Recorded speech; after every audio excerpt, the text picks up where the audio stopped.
Kung gusto talagang ibalik ang dating Presidente Duterte, ay kayang-kayang gawin. Sapagkat nga ito ay gumawa ng kamalian, illegal, kayang iwasto ito.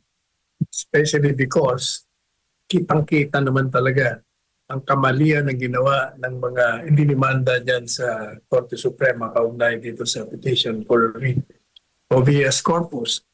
At gaya po ng binasa mo kanina, sinasabi natin doon na kung titingnan mo yung Rome Statute, maliwanag po ang itinatakda doon na kailangan yung warrant of arrest na inisyo ng International Criminal Court or ICC ay dapat bago mo maipatupad ito, bago mo arrestuin ang tao, ay sumunod sa mga proseso itinatakda. At ang nakalagay doon, kailangan dumaan ito sa isang judicial authority. Ibig kong sabihin, sa madaling salita, ito'y kailangan na maghain ka muna sa isang lokal na hukuman dito sa ating bansa upang siguruhin na yung pong proseso na itinatakda nila ay naisagawa at naipatupad. Pangalawa, yung karapatan ng akusado ay kinilala mo at binigyan mo ng pagkakataon na ipaliwanag sa hukuman ang kamalian ng inisyong warrant of arrest. Yun po ang hindi nila sinunod. At ang pinagpipilitan nila, sila daw, the DOJ, ang tumayo na bilang judicial authority na kabalbalan at katawa-tawa. Ano magiging judicial authority na sila tumayo? Kaya doon po sa isang dokumento na nagpapakita kung sinunod nila yung Rome Statute kaugnay sa pagpapatupad ng aresto, mandamiento de arresto.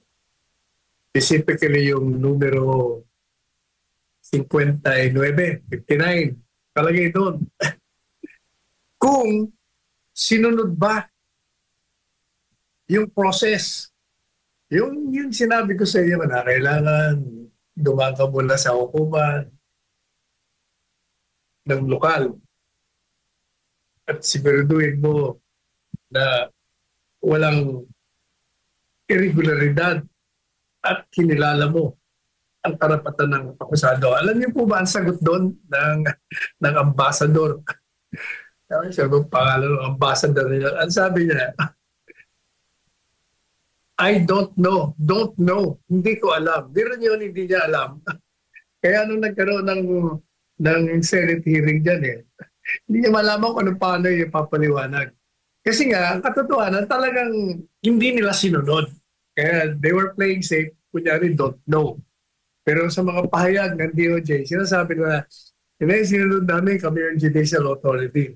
At sinabi po natin sa ating petisyon sa Korte Suprema, dyan sa kulungan, na sa saligang batas natin, maliwanag na itinatakda na ang pag-issue ng warrant of arrest dito sa ating bansa, kailangan yung judge, yung hukom na tumanggap ng demanda, personal na pag-aralan kung merong probable cause.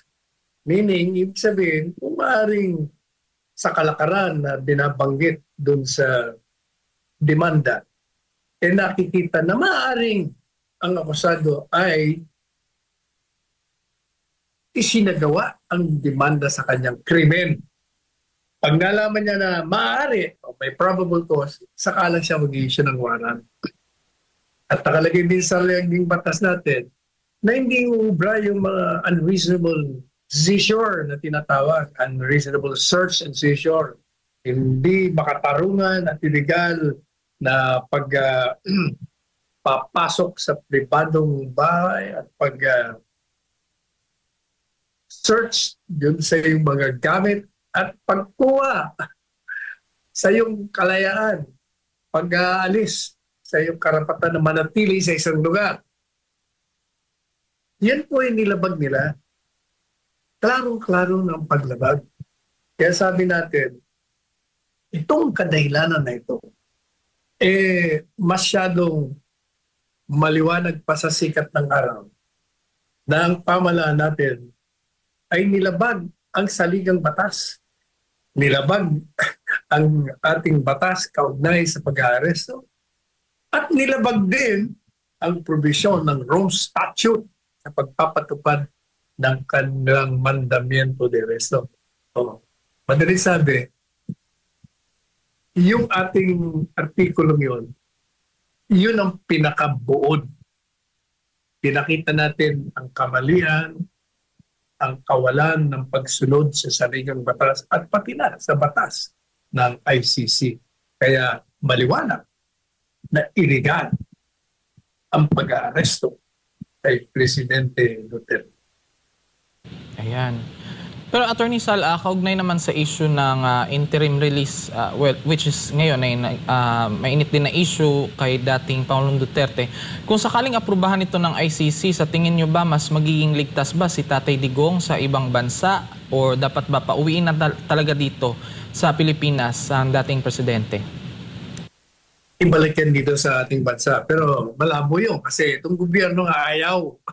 Kasi sa ilalim ng batas ng ICC, kailangan yung bansang paglilipatan mo pansamantala habang binidinig sa kanyang kaso ay kusa na tanggapin ang pagpapadala sa katawan ni Presidente Duterte at sumunod sa mga kondisyon. Ayaw nga, sila nga nagpatapon doon So bakit nila tatanggapin dito? Ayaw nga nila kay Presidente Duterte dito. Kaya hindi nila gagawin yun. Kaya mangyayari dyan, yung isang bansa na miyembro ng ICC ang maaaring tumanggap. At meron na nga daw, hindi nga lang sinasabi kung sinong bansa yun. Ang tanong ngayon, magiging safe ba siya?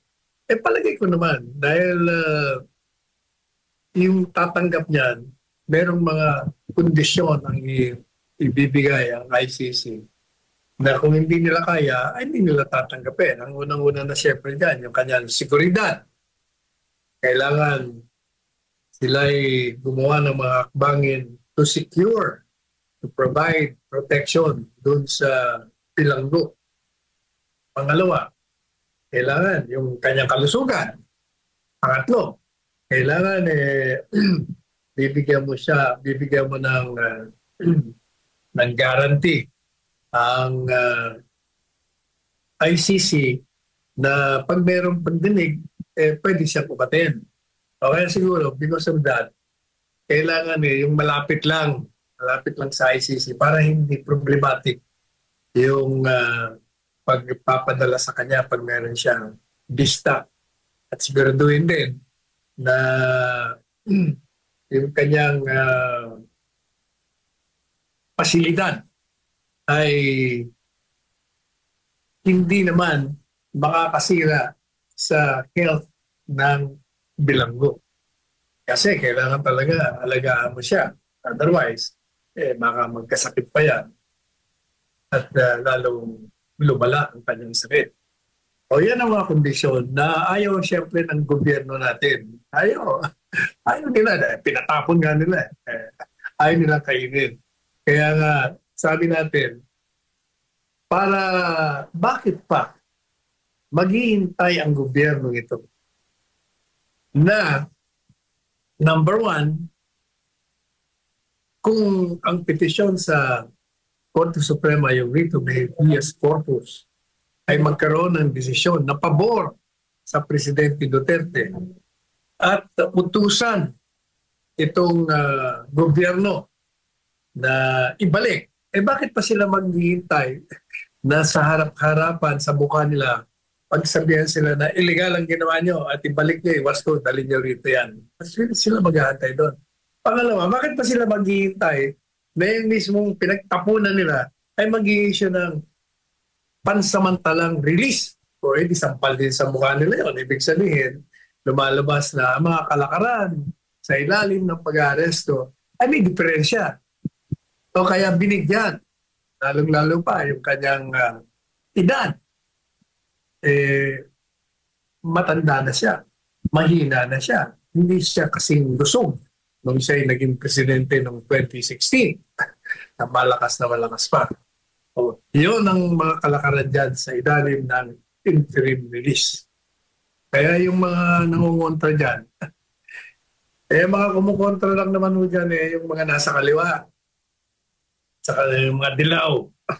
Sila mga ayaw na ayaw kasi si Presidente Duterte ang pinakasimbolo ng oposisyon ng lahat ng kalokohan, lahat ng korupsyon, lahat ng katiwalian, lahat ng kawalan ng pagsunod sa batas dito sa ating bansa. Siya ang nagiging simbolo ngayon at ang kanyang anak.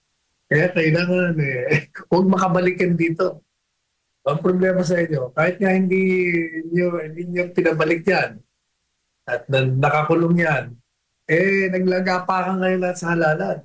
Kapag itong taong bayan ay nanindigan para sa kanyang legasiya, sa kanyang mandato, at talagang niyakap siya at ipinakita sa pamamagitan ng balota. Mabuti nga, hindi sa karahasan na tumutol sila sa inyong ginawa. Sana hindi na makarating ang pagkakataon na yung pagtutol na yan ay mapunta pa sa hindi nyo gusto. Maibalik na naman yung mga nakaraang kasaysayan kung saan sa pamamagitan ng kapangyarihan ng taong bayan ay tinanggal ang mga niluklok nila sa kapangyarihan. Which is ayaw na talaga na mangyari ng taong bayan, Attorney Sal.